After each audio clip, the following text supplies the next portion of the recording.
Good day, Junior Techies. I am Mrs. Burdenkamp, and in this lesson, I'm going to teach you a little bit more about rhyme. We are going to cover the iambic pentameter, meter, internal rhyme, free verse, and the sonnet. First off, let's start with meter. Now, what is meter? Meter is a regular pattern of stressed and unstressed syllables that defines the rhyme of some poetry. So these stressed patterns are often defined into groupings, and we actually call them feet. So they're either 2 or 3 syllables, these feet. So the pattern of unstressed stressed, for instance, is called an iamb. So the type and number of repeating feet in each line of poetry defines that line's poetry.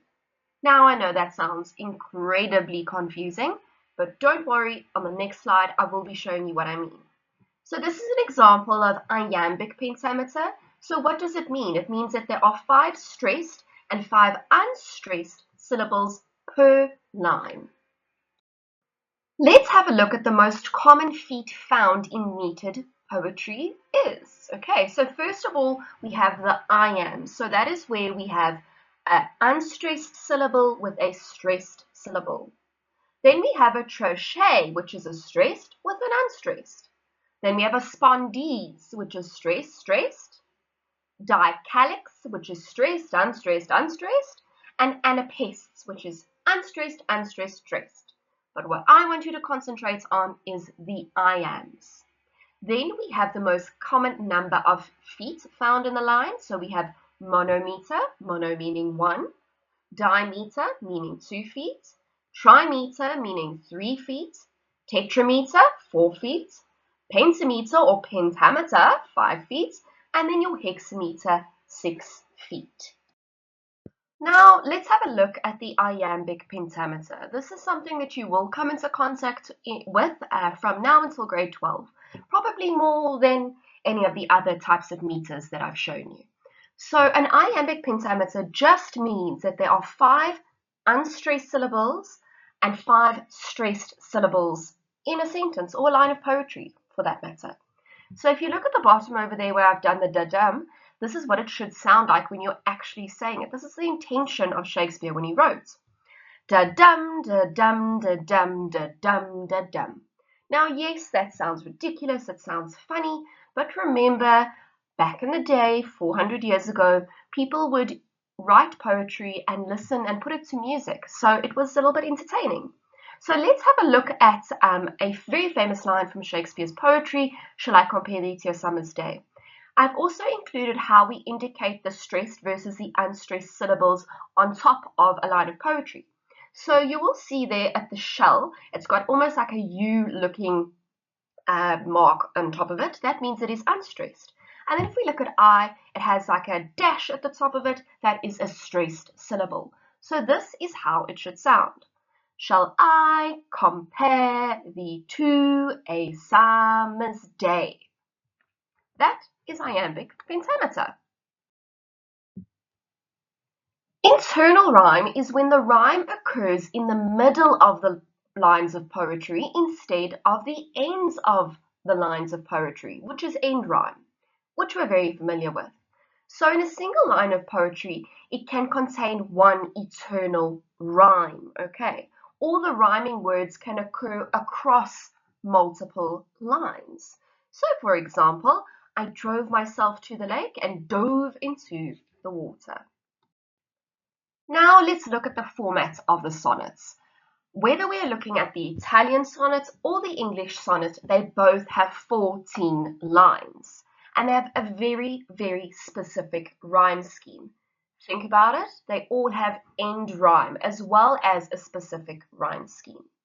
So firstly, we're going to have a look at the Italian sonnet, or what we call the Petrarchan sonnet. So it has an octave, which is 8 lines, then a break or a new stanza we're going to start with, and then we have a sestet, which has 6 lines.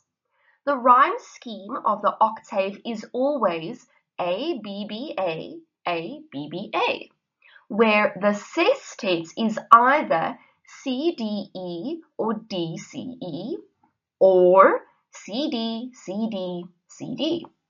So if you are analyzing a poem and you can see this pattern, then you know that it's an Italian sonnet. Then we're going to move on to the English sonnets or the Shakespearean sonnets. So you have 4 quatrains, which are 4 lines each, and a rhyming couplet, 2 lines at the end of the poem.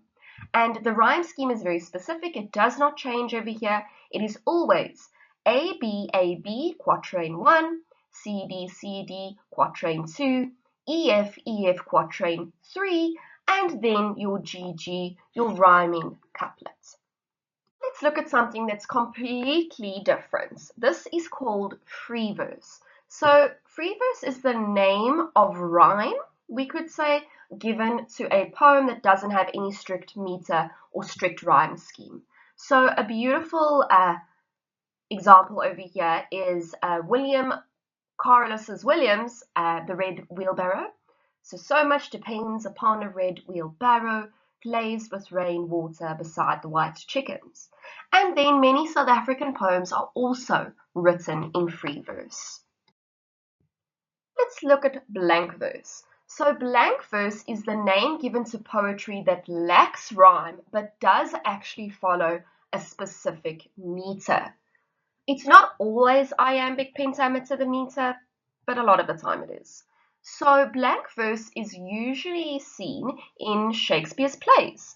So you will note the lack of rhyme, but you will see the consistent meter of unstressed and stressed syllables.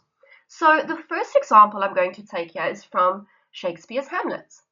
So I am going to do the stressed, unstressed syllables. Although it sounds ridiculous, I'd like you just to understand what it's meant to sound like.